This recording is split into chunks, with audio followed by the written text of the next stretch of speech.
This session is on the reactions of alkenes and alcohols. At the end of today's session, we're going to be able to describe the common reactions of alkenes and alcohols. I'll be able to create equations for the reactions that alkenes and alcohols go through. How alkenes react. Now, alkenes react because of their double bond.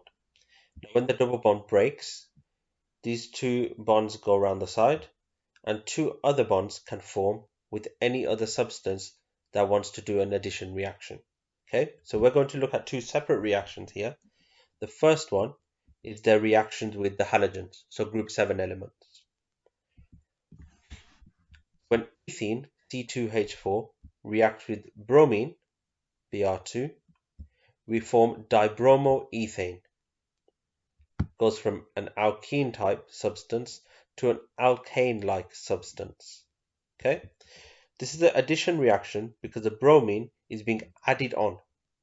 So what technically happens is this double bond breaks, this H comes down to the side, this H comes down to this side, and the bromine attaches to each of these areas here. So we form a substance that looks like this. We could choose a different alkene and a different halogen and see what happens. So the alkene chosen is butene and the halogen is chlorine. All that would happen is the double bond would break and chlorine would attach to where the hydrogens were. So we'd get a formula C4H8Cl2. This will be called dichlorobutane. It's gone from an alkene to an alkane. Another key reaction is the reaction with hydrogen.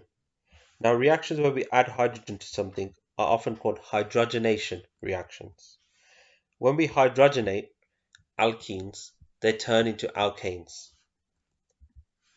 Conditions needed for this are 60 degrees Celsius and a nickel catalyst. In this example, pentene has hydrogen added to it and it forms pentaene. So technically any alkene, if you add hydrogen to it, it will turn into alkane version. So if we had, let's say, butene and we added hydrogen, we should form butane. Alkenes can also be reacted with steam in a hydration reaction to form alcohols. The conditions needed for this are 100 degrees Celsius and we need phosphoric acid catalyst. So if we had ethene and we add steam to it, water, it will form ethanol. If I had, let's say, propene and I added steam, it would form propanol. In this example here, I've given the formula for that reaction that I just said. So this is propene plus water forms propanol. A hydrogen is added to the number of hydrogens that the alkene had, and then OH at the end. So that will form H2O.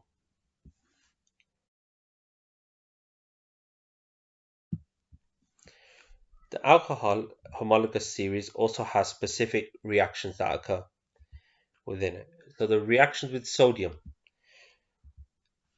Reactions are just like the reactions between sodium and water. So we would still see fizzing, we would still see the metal floating on the surface, we would still see the metal disappear by the end of the reaction, and we'll still see hydrogen gas given off.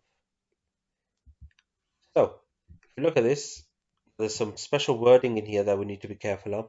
Sodium reacting with ethanol will form a sodium eth oxide plus hydrogen. If this was sodium with propanol, we would form sodium prop oxide plus hydrogen.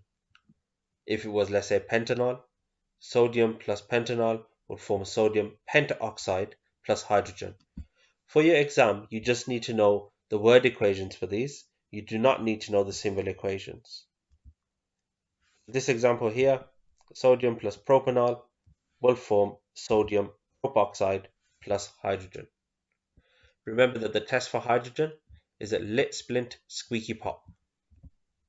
Another key alcohol reaction is the reaction that occurs when alcohols are reacted with oxygen or oxidizing agents.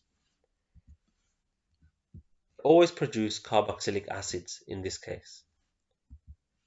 So if we add ethanol to oxygen or an oxidizing agent, we form ethanoic acid plus water. If this was pentanol plus an oxidizing agent, we would form pentanoic acid plus water. In this example here, we got oxygen plus propanol. We will form propanoic acid plus water. Again, it would be sufficient to just give the word equation here, but we have learned this before in terms of carboxylic acid, so it shouldn't be hard to structure